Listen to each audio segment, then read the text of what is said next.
Hello, everyone. I'm Komal Mathur. I'm a counselor, a transactional analyst, psychotherapist practicing in Delhi and all over the world in today's times. And you're watching Dr. KK's Med Talks Sunday with Ms. Komal Mathur, non-stop show. This is the 317th episode. So, to start with, let's have the headlines of the day.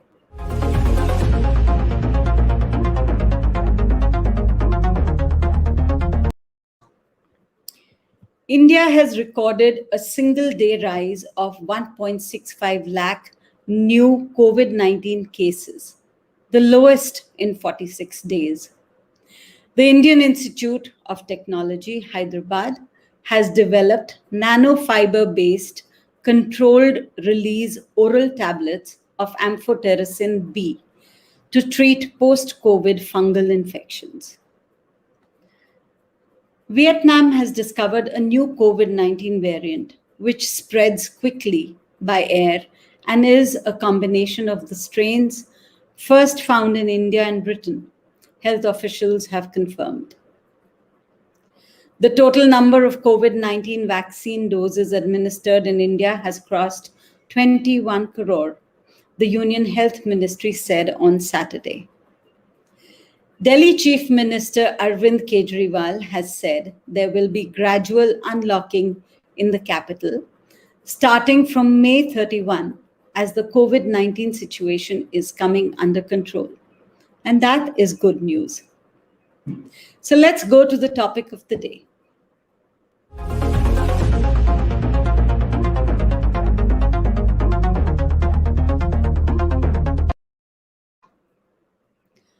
Our topic for today is emotions during the pandemic.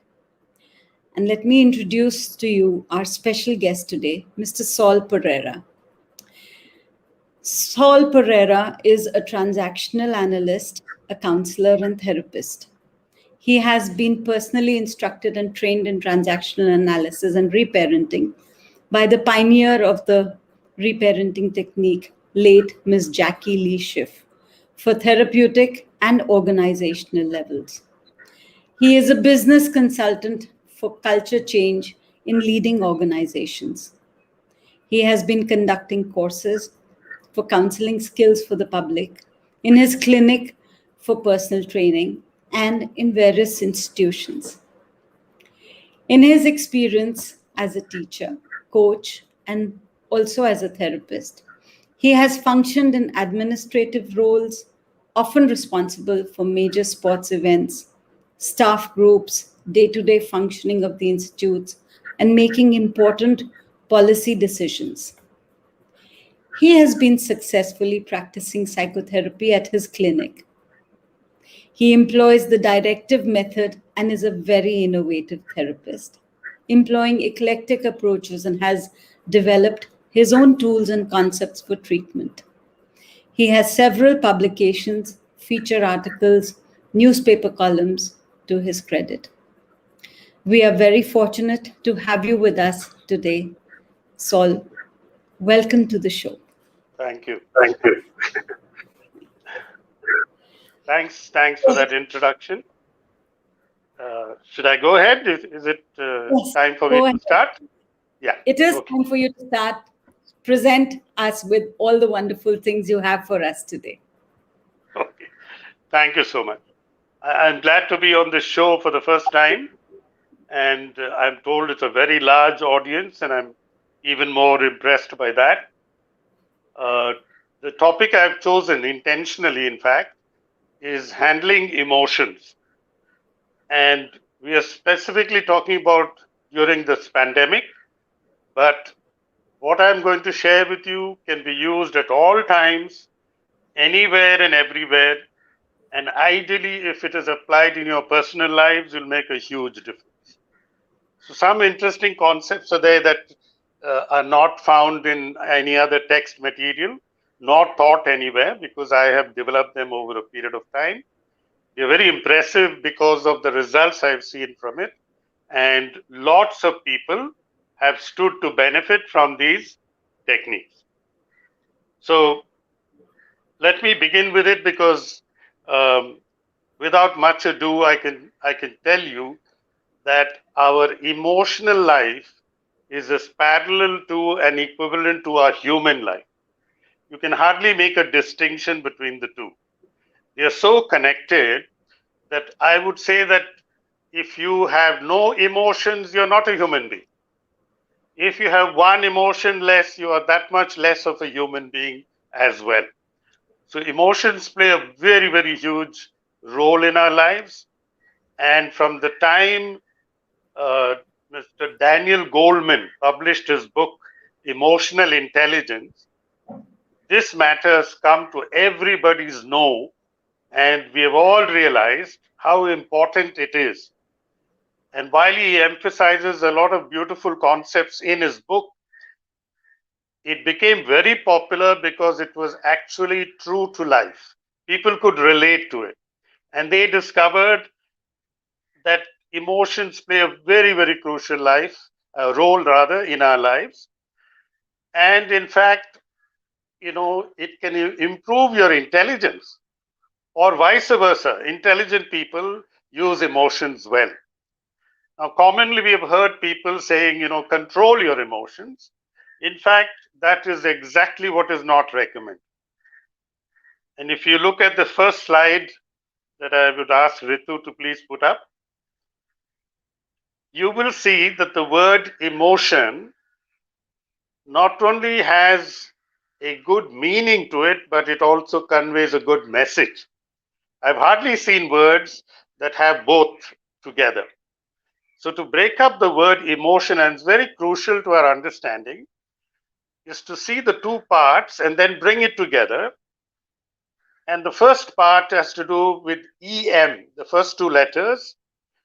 It's a Greek word meaning from within. Just like when you say empathy, pati means to feel or to suffer, and EM in front of it literally says, I feel what you are feeling from within me. And the same meaning is attributed here. EM means from within. And the second part of the word motion means movement. Now, when you bring both those words together in their meaning form, it literally says something must move from within to the without, from the inside to the outside. And I cannot tell you how crucial this meaning is to the entire concept of dealing with emotion. In other words, we are talking about expressions. Now, I can break these words into smaller words and make it more significantly meaningful, but I won't do that because of the constraints of time.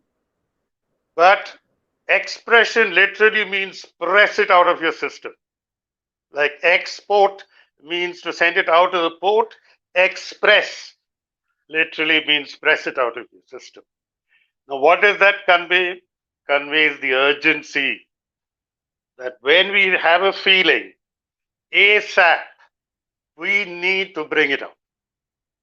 And it is so beautifully presented in this word that it does not tell us about what will happen when you bring it out. In other words, we do not attach ourselves to any results. It is the process. Just focus on bringing out the feeling. I wish a lot of you can focus on this aspect that I'm talking about. Just release it and you will unburden yourself. The moment you do that, energy leaves your system. There is another understanding that is commonly spread around where this word is broken up into E standing for energy and motion standing for movement. So that conveys almost the same thing. Something in the form of energy must move from inside to the outside. And that commonly is expression. And let me tell you, without exception, we must express our feelings ASAP all the time. Now, what happens if you don't express your feelings? That energy would be stuck in your system and would go and favor a favorite organ you and I have chosen, which may differ for all of us, and make that organ suffer to the extent that it will lead to its malfunction or even to its total dysfunction. And when you go to a doctor complaining of some aches and pains anywhere in your body, the doctor would usually, prescribe a few tests. And when the tests return to say there is nothing wrong, but the patient is still experiencing a problem, it is a clear indication. Believe me this, 100%. It's a clear indication that some emotion has not been expressed and it is taking a toll on that person. And this is true from the top of your head to your toes. Any part of your body can be influenced or affected by unexpressed emotions. Now, this is so spread out that even the texture of your hair, the color of your hair fall can be affected through unexpressed emotions. Your teeth and your gums, your heart and your lungs and your liver, your kidneys, you name it, your intestines, and the largest organ in your body, I hope many of you haven't forgotten it, it's your skin. It responds immediately to an emotion. And if you don't express it, it will continue to affect not only the skin, but various other organs you might have chosen. Now, collectively, we call the effect of this, as psychosomatic disease. Previously referred to as disorder, today we can clearly identify that it is a disease. It's become so rampant, excuse me. And if some of you are not aware, mind over matter effect is so powerful that 97% the mind can affect your body. And therefore, your thoughts and unexpressed emotions can affect every cell in your body every time. Now, this is a huge impact, not actually well accommodated in medicine, and it plays a huge role in recovery. But I'm just talking about balance. If you want just to be a balanced person emotionally, you're saying you need to deal with these emotions. Right now, with the pandemic ravaging this world and our country in particular, we need to know that we will go through umpteen emotions, but the more we fail to express it, we are increasing our problem, we are increasing our susceptibility to the disease, and in fact, your recovery from a disease also can be affected by it. 97%. Now, you must have heard the placebo effect. What is the placebo effect? That is a dummy medicine given to a patient who's told that it will work, and if they are convinced enough, that dummy medicine will work. It's called the placebo effect. It's a huge component of your recovery. And in any experiment or scientific research, they always have a placebo group to test out the power of the mind over matter. And they did that with COVID-19 vaccines. They tested it out with a placebo group. And surprisingly, another contrasting, new, recently discovered thing was the nocebo effect, where if you don't believe in a genuine medicine to work, it could not work. Now, this is the power of the mind and your emotions. And I can only tell you that to tackle today's world in various areas and capacities, you should be emotionally balanced. And if you look at your personality, there are 5 areas or factors where we look at your personality. They are quite observable and measurable. to see whether you have a balanced personality. Quickly, I'll name them. One is the physical area, second is the emotional, third is the intellectual, psychological, fourth is the social, and fifth is the spiritual. And among all these five, the emotional one stands out as a vital area in your life, a factor in your life to improve your life. And that's why this particular program is going to be really appealing if you take what I say and apply it. Amazing effect. Okay. So, in order to enable this, we have developed a formula. You may put the next slide, Ritu. In this formula, you will see the three key words. First, you see the word feel. That is an emotion. That's another word for emotion. And on the right extreme, you see action. So emotion and action connected with this arcing arrow shows that many of us tend to do this. We feel and then we act.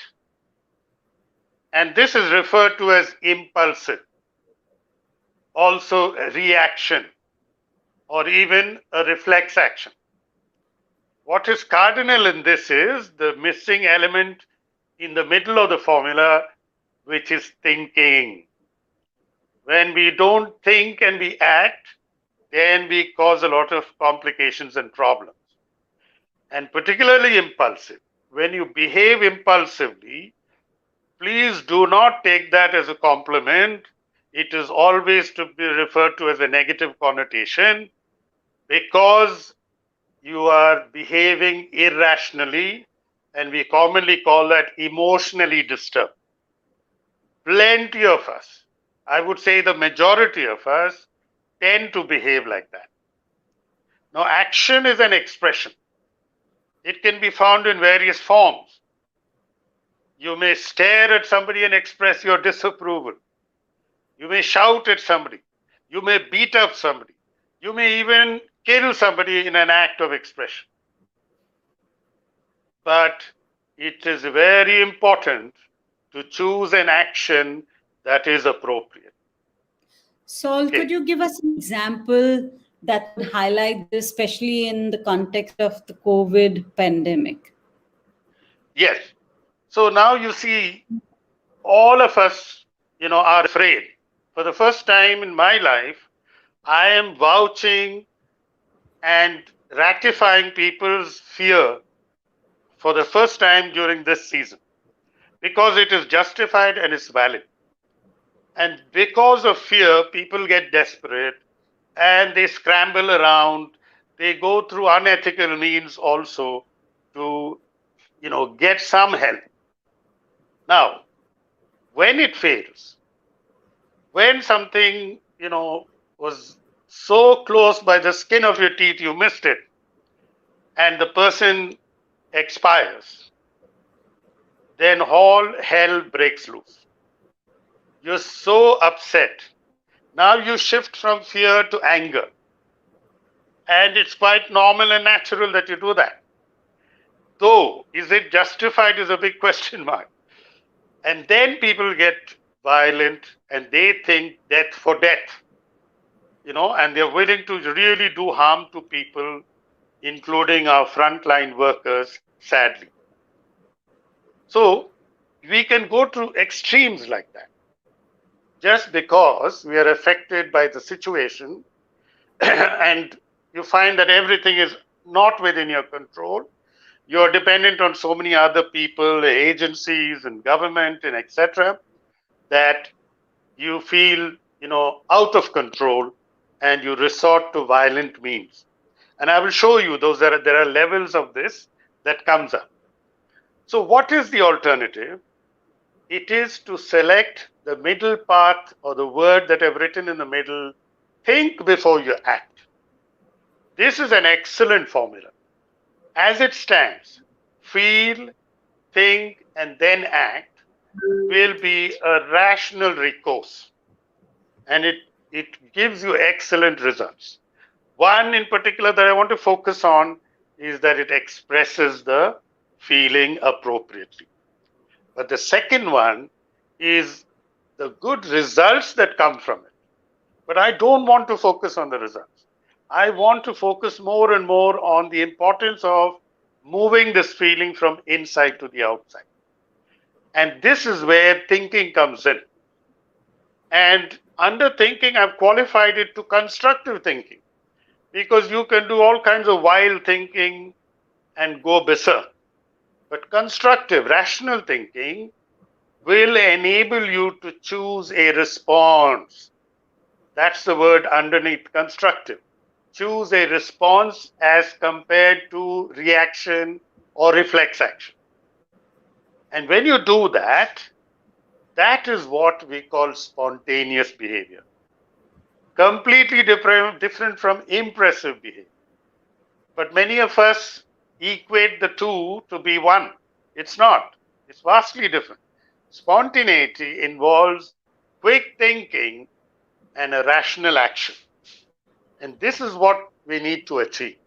So what do you do after you think all of all of this? You choose an action, and that action has to be qualified, very importantly, by appropriateness. You have to choose a suitable action. Not only that it expresses it well, but it also takes care of the situation possibly. Now, how do we measure that? How do we know what is appropriate? And so there are 4 ways that I tell people in my sessions. One is to think, if I did something in my imagination, I just process it in my imagination, and it feels good, then it is likely to be an appropriate behavior.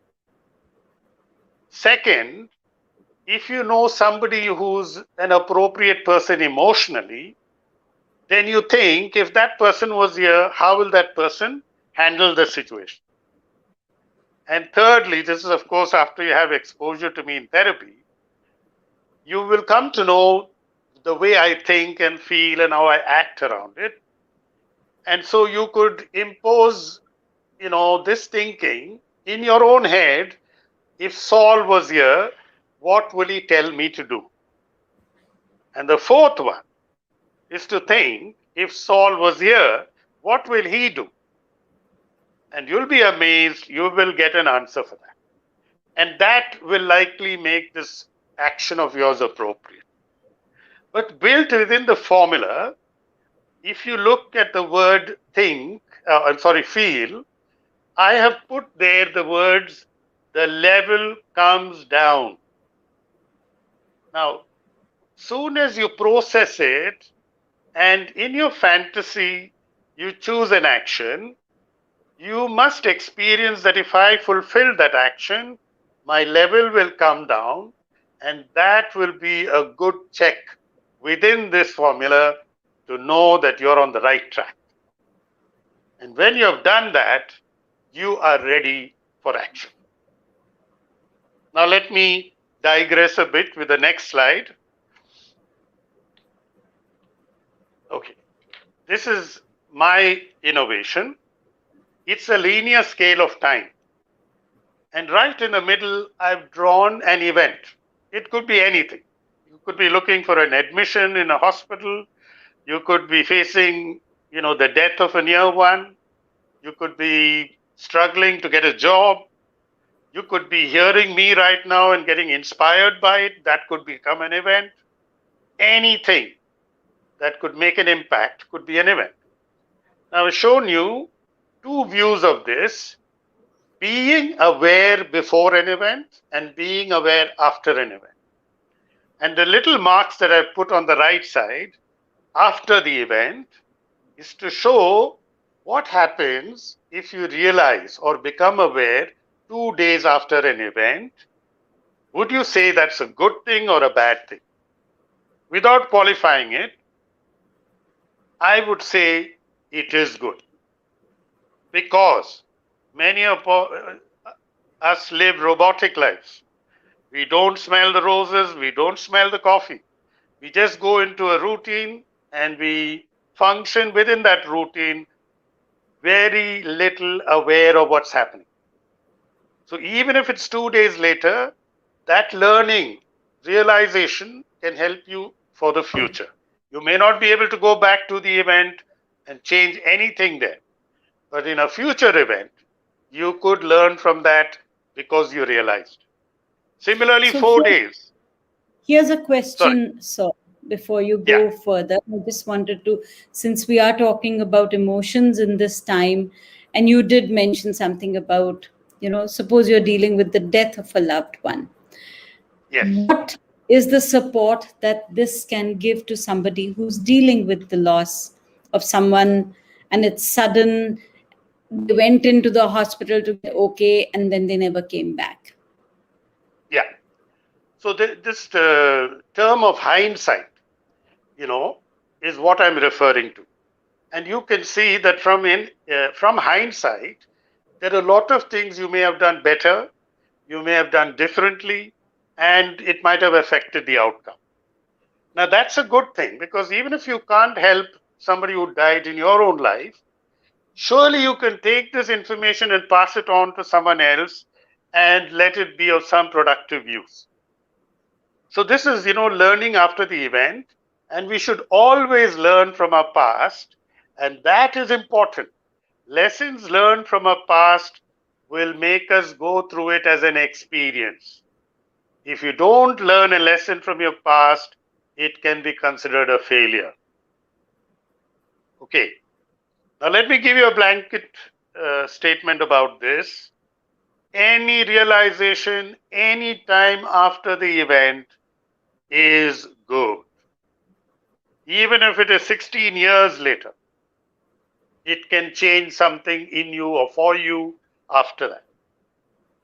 But there is a line underneath coming from the right up to the point of the event line, and it carries the word better. What does that mean? We are still saying realization closer to the event is better. And then if you look carefully at the event line, underneath I've written there realization during the event. Now that is amazing. Okay. And I've called it very good, because when you're aware during the event, you can make immediate changes, you can halt the event, you can leave the event and come back to it later. You have several options. But the whole purpose of this morning's talk is to tell you about all the markings that I've put on the left of the line, event line, which is to tell you at various days and even years when you realize something before the event. Now, this is excellent. This is what we need to become. We need to become proactive. And by that I mean it is possible to look at events and even look at your future and know certain things are going to happen. You can predict a lot of things in your day and in the next day and in the next year also. And when we do that, we can make a plan. We can prepare for that event. And I tell you, preparation can even lead to canceling the event, can even lead to altering the event, can even lead to increasing the resources and making that event very successful. And you might be surprised to hear this. Research has shown that the unconscious mind is aware of an unpredictable event 10 seconds before it happens. Now that is amazing. And 10 seconds is amazing time in certain events. But let me not make it dramatic as that. Every event that you can foresee, you can really prepare and handle it well. And this includes planning even 16 years before an event. And you might wonder, are we really, doing things like that? Yes, we do. So, for example, if you wanted your child to become a doctor, somewhere in the 7th or the 8th grade, you may worry about, the weakness in science subjects and propose that she or he takes tuition. Why? because you're saying, I want this child to be ready to become a doctor. And by the time the child finishes super specialization, close to 16 years would have gone by. But the planning took place a long time earlier. Now, I'm not suggesting that parents should impose careers in children. I'm just giving you as an illustration how we plan way in advance. Now, how is this relevant to the topic of emotions? It is wonderfully relevant. If you learn something beautiful from what I'm going to say now and carry it into your life, believe me, you will transform your life. You will be in charge of your life. Emotions should not become your master. You should be the master of your emotions. And by that I mean that you can go to certain events that are noted to going to happen or noted to happen in your life. Prepare for it emotionally. You even have the choice of not having an emotion also. That is the beauty of being aware before an event. You can go to an event and decide what level of emotion you want to have. You can go to an event and even tell the person, I know that you want me to get upset on this front or on that front, and declare the emotion. And this can preempt it in life in many things. I'm particularly focusing on the emotion. And I tell people that if they develop this particular skill, awareness before an event, they can stop therapy itself because you would have mastered the most important skill in your life, to be aware of your emotions and to deal with it, to preempt situations. Let's go to the next slide.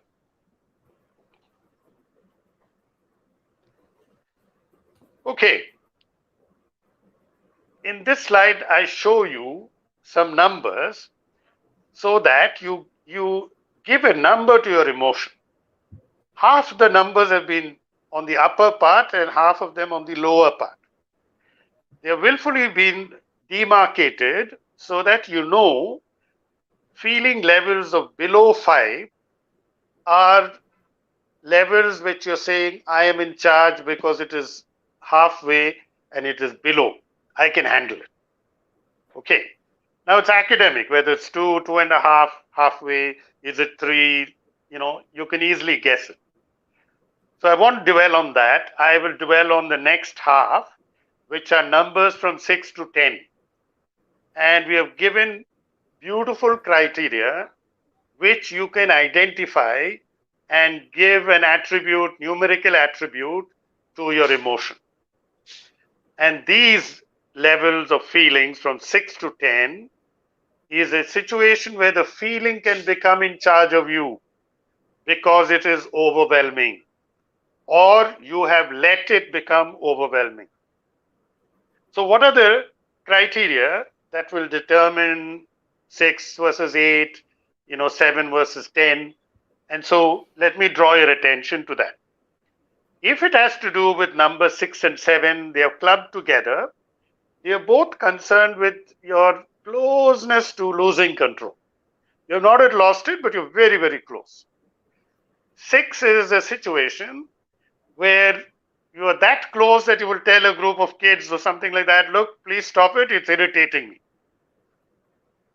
Meaning, that you will not be able to take another, disturbance from that group. But if it is 7, you will tell the same group, if I hear one more sound out of you, I'm going to come and beat you up. That is an example of 7.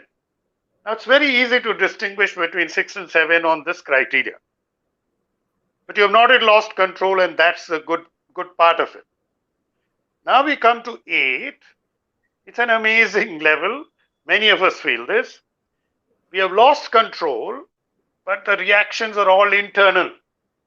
There's palpitation, sweating also. Although the signs are manifest on the outside, the reaction is from something inside you. Okay, and you can feel it. You can feel, that things are going berserk. And, things are getting all chaotic in your head.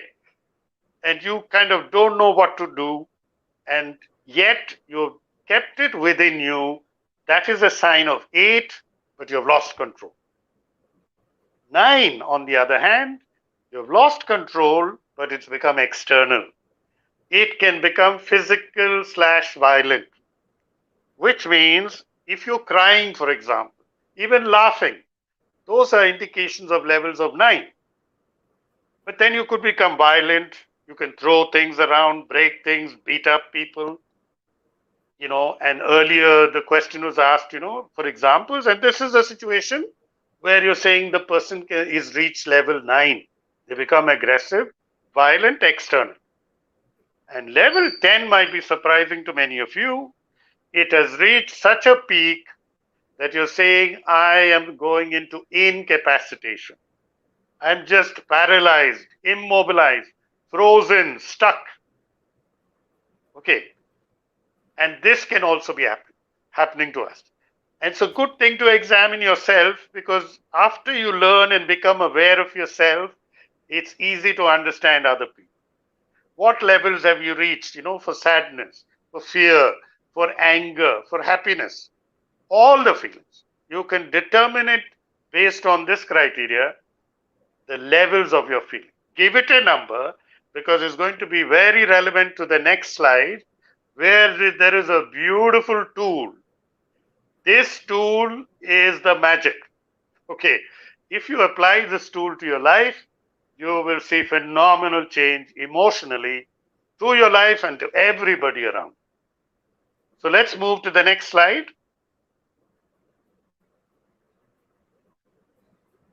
Now, this is a questionnaire. 9 questions. The big complaint I've received from people is that by the time we go through these questions, we probably won't have our feelings. But that's not the case. It beautifully focuses on it and even goes up to the point of the action. You will see the formula covered in these questions. And the questionnaire is just incredibly useful, practical, and doable. So let's go into the first question. What am I really feeling? And what we have done, we have identified 4 fundamental feelings. So it's very useful to actually name your feeling according to these 4, because the English language has got about 30,000 feeling words. And it's impossible to keep track of them and therefore choose an action. But if you so desired, you could bring those 30,000 feeling words into one of these 4 fundamental feelings. What is it? One is sadness, the other is fear, the third is anger, and the fourth is happiness. So the first question clearly takes the focus on identifying your real feeling. Please note the word real is emphasized, because we can get into cover up feelings, escalated feelings. Those are not the real or genuine feeling. So we need to identify the real feeling. I gave you the example. People are scared, but then after an event, they get angry and then they act violently. But their original feeling was fear, that is not taken care of, and now they are imposing the society with their anger. And anger is what we are all dealing with after that. But the real feeling is fear, not taken care of, and therefore we escalate anger over it. Second question, after you've identified just one of these 4, quite easy. In case you have confusion, you can use elimination, not ina, mina, mina, mo, but elimination. Okay, you can easily remove one feeling, you will be left with 3. From that also you could remove 1, then you'll be left with 2. And then it's quite easy to identify the closest feeling to the situation. Now the second question, why am I feeling this feeling, is to identify and attribute a reason. And I will give you those reasons in the next slide, but you need to find out, am I feeling this feeling of sadness and there is something associated that would induce sadness, then it is an appropriate feeling. If not, I may have to correct it. So we identify a reason. third question is asked 3 times in this questionnaire. Very, very important. Is that appropriate? Now, what is appropriate? The answers to question 1 and to question 2, to find out, do they both match? Is the feeling and the reason suitable to each other? Once you identified yes, that is appropriate, we go to question number 4. In question number 4, it clearly says we are looking at levels. What level am I feeling this feeling? 0 to 10. On the basis of the criteria I've given you, identify the level and mark it down. 5th question, is that appropriate? So is the level appropriate? Now why? Because sometimes we overreact, sometimes we may underreact, and therefore to make the correct response and not reaction, we should know what is the level suitable for this particular situation. When you've identified that, we go to the next level, next question, which is number 6. What can I do to bring this level down? Okay, now we move to the action part, choosing an action that is appropriate to the situation, that is expressive, emotive. You need to emote the feeling and you need to choose an action. And number 7 is examining, is that action appropriate? Number 8 examines that answer and it says, if yes, go ahead and express it. Go ahead and act it out. If it is not, question number 9, you see an arrow going right back to question number 1. You have to go back and start all over again. Most likely something went wrong in processing this questionnaire. And if you examine this questionnaire, it checks the 3 components of the formula. The feeling is examined, the thinking is continuously done through this questionnaire, and then the action is chosen. And then you're saying you're in a very good situation to express it. Now, this is the key. This is the tool that you need to carry with you. You can memorize it. It's a very logical questionnaire. You can carry it if you want in a printed form also.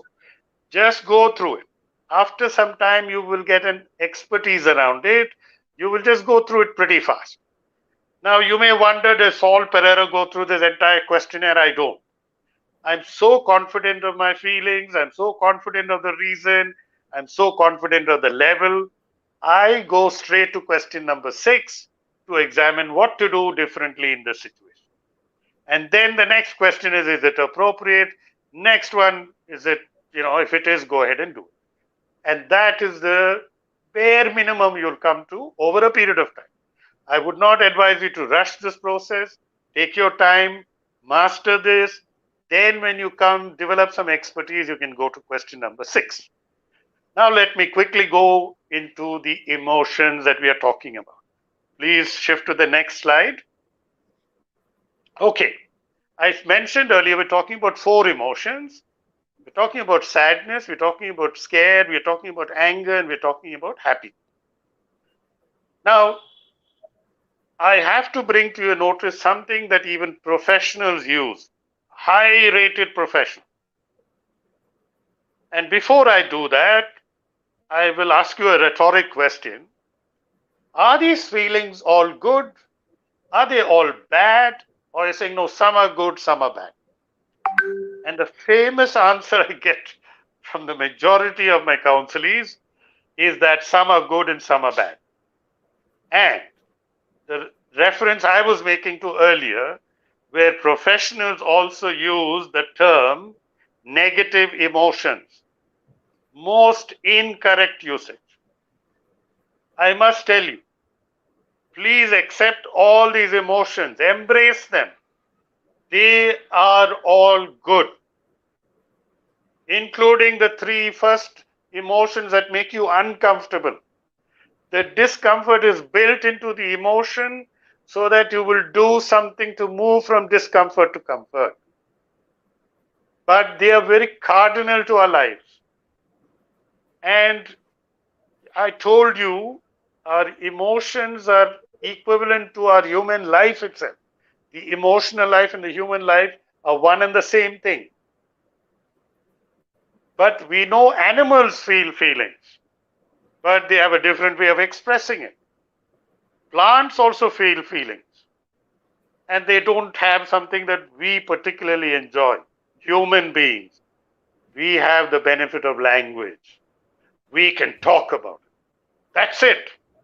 When I spoke about expression, simplest, most powerful, very easily conveyed, just talk about it. And to that extent, I would say every one of you needs to have a confidant, including me. I have a confidant. And through that person, you can share anything. You unburden yourself. It's just wonderful. But look at these feelings. They're good. They're not only good. Look at all the gods in all the religions. They feel all these four feelings. So it's even divine. Okay, you are made in God's image. Obviously, you carry these traits. They are therefore divine. Don't abhor them. Don't run away from them. Don't alienate from them because they are your feelings and they are within you. That's why the word emotion says movement from within to the without. How will you escape from it? You shouldn't even. You should welcome it because each of these feelings will tell you something that you are not observing. I told you about that awareness. It can create awareness in you, create, a very good alertness to certain things and know how to respond to it. But your emotions are very, very important to this. This is your humane side. This is very important to the point of you need to respect it, love it, and then lovingly express it. Okay. So what is the criteria for each of these feelings, which is to be answered in question number 2 in the questionnaire? In the first case, we have put sadness. 4 important reasons can stimulate sadness. It is loss, pain, physical, hurt, psychological, and particularly loneliness. Very, very common. Lots of us are in the middle of crowds and belonging to groups, but we are suffering from loneliness. And the best response to sadness is to weep or to cry. But one half of the human species have been told not to cry.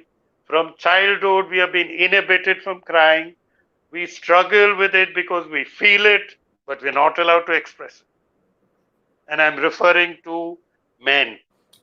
We are told from childhood, only girls cry. You are a sissy if you cry. Men don't cry. And then we stifle something very natural to us. Very, very unhealthy.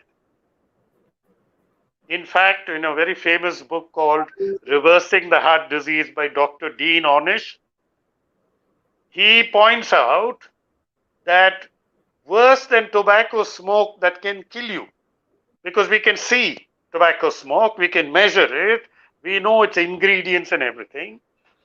Shockingly, he says 3 things which are abstractions can kill you more than tobacco smoke. One he calls hostility, another he calls isolation, and the third he calls loneliness. To my surprise, when I was reading that, I realized he is talking about these 3 uncomfortable emotions. And he's very right. When you don't express these emotions, including happiness, you can affect your health to a very large extent. Believe me this. Even if there's a medical cause, please remember there's a huge emotional component to it. Unexpressed feelings. And he's right. Loneliness is connected with sadness. Isolation is connected with fear. And hostility is connected with anger. And so, He himself, he's an authority on heart disease. He clearly states this in his book, that these three can kill you worse than tobacco smoke. Then quickly, I'm moving a little quickly, we come to fear. When we are afraid that something bad will happen to you. And this is the current fear associated with pandemic. But you'll be surprised to know that the word anxiety is being used loosely. Anxiety is abnormal fear. Fear is normal, healthy, we're supposed to feel it. But there are 7 abnormal fears if you don't deal with normal fear. Let me quickly name them out for you. They are named in degrees of severity. First, worry, abnormal fear. Then you graduate to anxiety, second abnormal fear. Third, you graduate to hysteria, third. Fourth, you graduate to OCD, obsessive compulsive disorder. Fifth, you graduate to panic. Sixth, you go to phobias. And seventh, the worst, paranoia.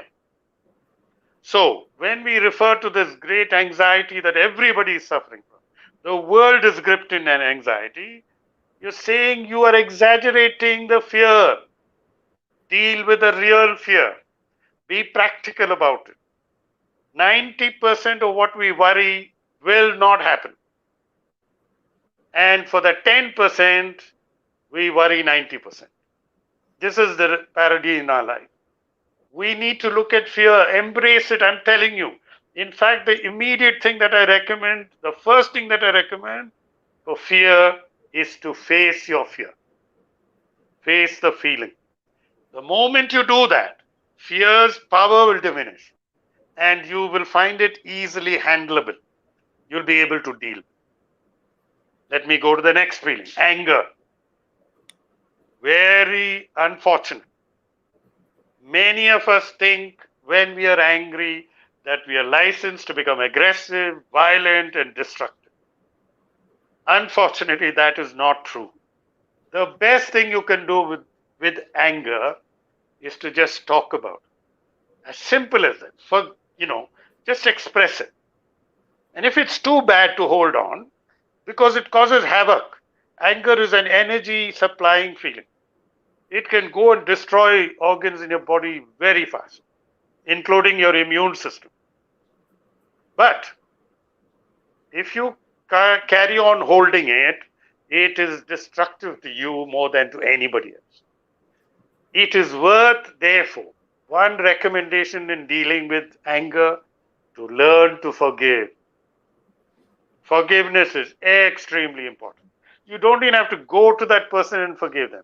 You can do it spiritually. Make a sound effort to genuinely and truly forgive that person, especially in your own mind. And then you're saying you will be surprised how relieved you will feel, how much better you feel because of that. And lastly, we go into happiness. Comes to us surprisingly defined as a consistent feeling of well-being, not from the outside. It is already within us. And thousands, millions, and billions of us are searching for happiness. But we seem to be looking for it all on the outside. We think we get a fancy car, we get a big house, and we get a fancy salary, or we're able to get, have a big party and big wedding and all that. No. That's called enjoyment. It's episodal, it's temporary. But this consistent feeling of well-being is inside you. It's very difficult to be in touch with it. It's very fleeting because we are distracted by so many things. I suggest mindfulness. It's a beautiful set of exercises that if you focus in the here and now, you're brilliantly out there. Because people who focus too much into the future will be scared. People who focus and attach themselves too much into the past will be sad and angry. But it is in the present, beautifully named the present as a gift. This is where your happiness is. No effort. Get in touch with it. And the best way that I've known and experienced, and many have manifested it, is through meditation. And remember, in meditation, if you try to get in touch with the human reservoir of happiness, it is finite, limited. But through meditation, you can connect with the divine and you can get a continuous flow of infinite happiness. And this is, going to be a huge blessing, both spiritually as well as personally, that you can live beautifully and happily. And mind you, a small correction before we close. Do not think that you need to be happy only because you're not sad, not scared, not angry. That's not true. You can be all of those feelings and still be happy. Now, this is the beauty of human beings, how we need to conduct ourselves emotionally. Have all these feelings, enjoy all these feelings, because they always convey a message to you. And in the application of the questionnaire that I've given you, you will see huge transformation in your life. Nothing else. I'm really telling you this. This is the forte in my therapy. Whenever people come, I can see it. I know it. They also feel it. And so I guide them through this package of emotional therapy. Brilliantly executed, brilliantly followed, their life becomes brilliant. And with this, my message to all of you, please express your feelings. Express them appropriately. Your life itself will be transformed. Thank you very much. Open to questions. Huh? So if anybody has any questions, you're welcome. I do have a question over here, Saul, which is how does one use this model, especially the one about the questions, the 9 questions, with grief? Yeah. So the question, first question obviously is that you've identified as sadness. Sorry. Second question is to identify the reason with sadness. Okay. Now there is a danger that many people wallow in their sadness, and we call that racketing the feeling. They seem to be all the time complaining and whining and, indulging in. Now that's not expression. That's actually regenerating it. You'll hear the same person saying the same thing even 10 years later. So it has to be emotive.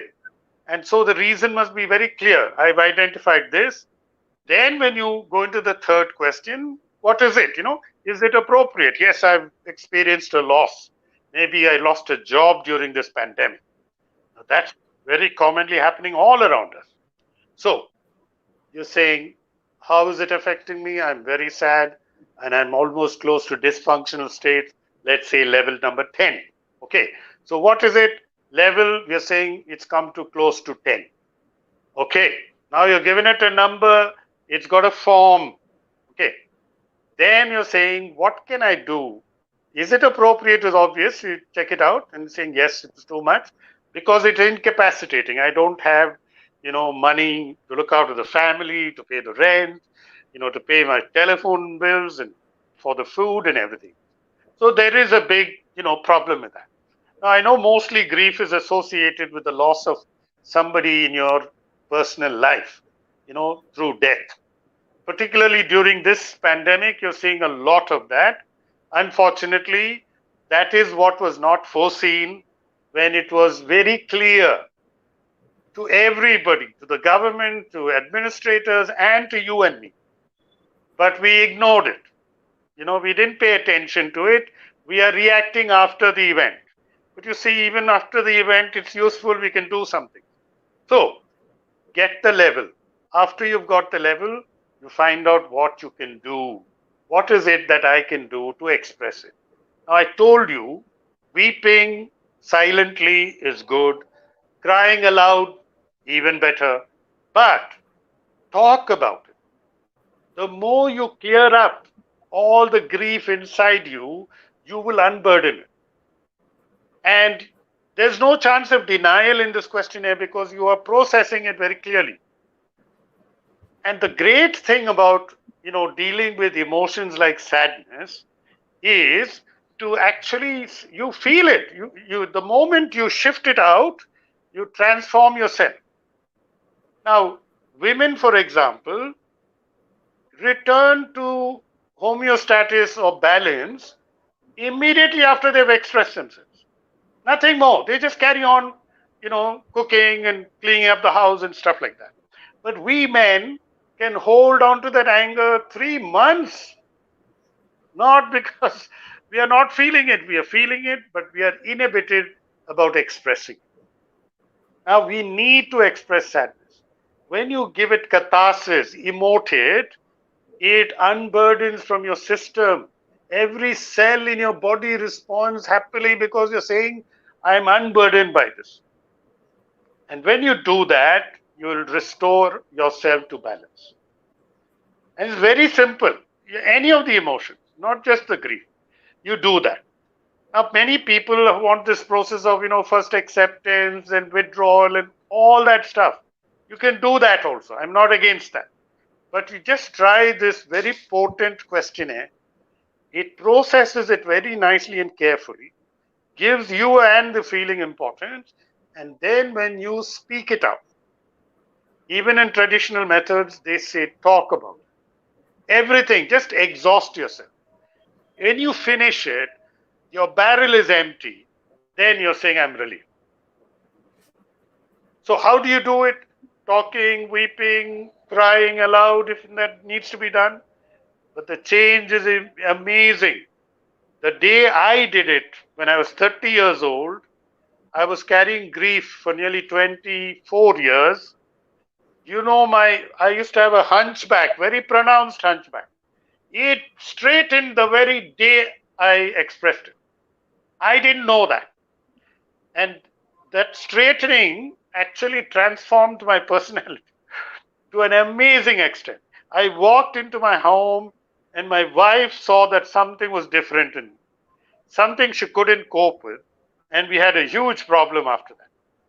But I made personal transformation because I wept bucket loads of tears in one session and brought out all my grief.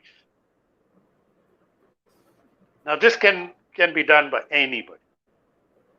Now, this is important. Always express it to somebody else. There must be ideal catharsis with another human being, a shoulder to cry on. It's okay if you write it down, but give that written stuff to somebody to read.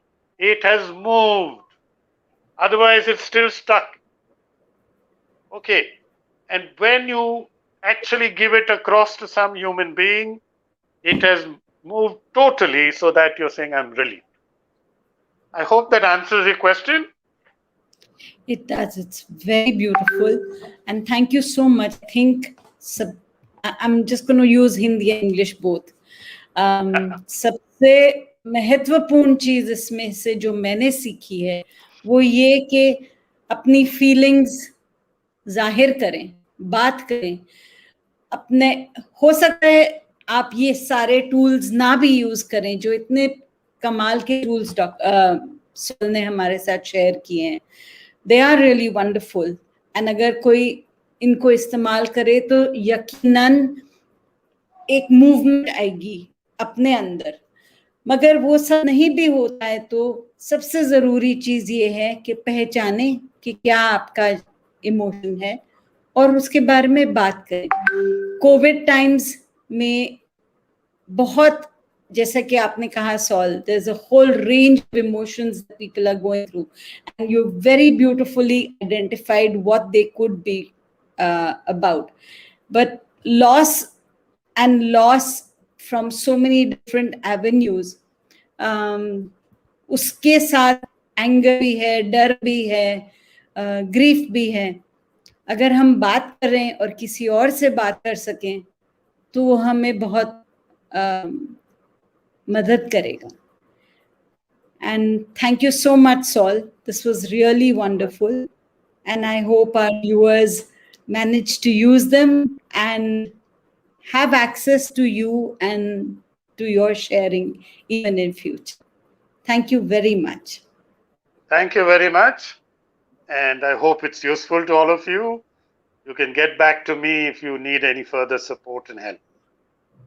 Thank you and good night. Good night.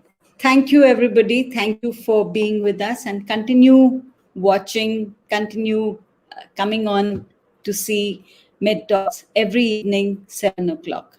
Tomorrow for the next show. Namaste.